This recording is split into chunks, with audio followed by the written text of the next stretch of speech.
ఈ ఈ పోడు సమస్య ఈ రోజుది కాదు సారు. ఇది 20 ఏళ్ళ నుంచి కొనసాగుతూ ఉంది. 20 ఏళ్ళ నుంచి కూడా మేము కంది, పెసర, బొబ్బర వేసినాం, దీంట్లో మినుము వేసినాం, పత్తి వేసినాం, జీడి మొక్కలు వేసినాం, వరి నాటు కూడా వేసినాం. మేము ఏ పంట వేసినా కానీ అధికారులు, ఫారెస్ట్ అధికారులు రావటం, పీకేయటం, మేము వచ్చి మళ్ళీ సాగు చేయటం, మేము దుగాలు వేసినా కానీ ఆ కట్టలు చెడిపేయటం. మొన్న జేసీబీ వచ్చి కాలువ తీసింది, కాలువ తీసి మొత్తం ఈ లైన్ వరకు అక్కడ దాకా తీసింది. మేము వచ్చి పూడి పేసినాం సార్. 20 ఏళ్ళ నుంచి మేము సాగు చేస్తున్నాం. దీని మీద ఇంకా మా మీద అధికారులు వచ్చి కొట్టడం చూడండి. ఈరోజు ఎంత దెబ్బలు తగిలినాయి మా వాళ్ళందరికీ. అంత దౌర్జన్యం చేస్తున్నారు. ఎందుకని వాళ్ళ దగ్గర అధికారం ఉందనేక మేము గవర్నమెంట్ మీద దెబ్బలాడుతున్నాం.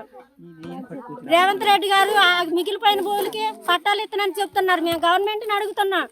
మేమేం వాళ్ళని దౌర్జన్యం చేయట్లేదుగా. వాళ్ళకి అధికారం ఉందని వాళ్ళు మేము దౌర్జన్యం చేస్తున్నారు. మేము ఏదేమైనా సరే మేము ఈ పోరాటాన్ని కొనసాగిస్తూనే ఉంటాం. దీని మీద పంట వేసుకొని సాగు చేస్తూనే ఉంటాం. ఏం చేస్తారో చేయండి అధికారులు. మేము ప్రభుత్వాన్ని అడుగుతున్నాం. రేవంత్ రెడ్డి సార్తో మాట్లాడతాం. మేము ఈ దౌర్జన్యం ఆపాలి. పోటీ సాగుదారులు మేము ఇంతమంది మీద జీబు మీదకి రానిస్తున్నారు అధికారులు. వీళ్ళందరూ జీబు పట్టుకొని ఉన్నా కానీ బర్రెలు లాగిచ్చారు. పదల మీద నుంచి ముళ్ళ కంపలు గుచ్చుకున్నాయి. అంత దౌర్జన్యం చేస్తున్నారు. ఎందుకని అసలు ఆ రోజు ఏం చెప్పారు? ఎలక్షన్ ముందు పోడు భూములకు పట్టాలు ఇస్తామని చెప్పారు. మరి ఇలా ఏం జరుగుతుంది ప్రజలకి ఇక్కడ? అది నేను అడుగుతున్నాను.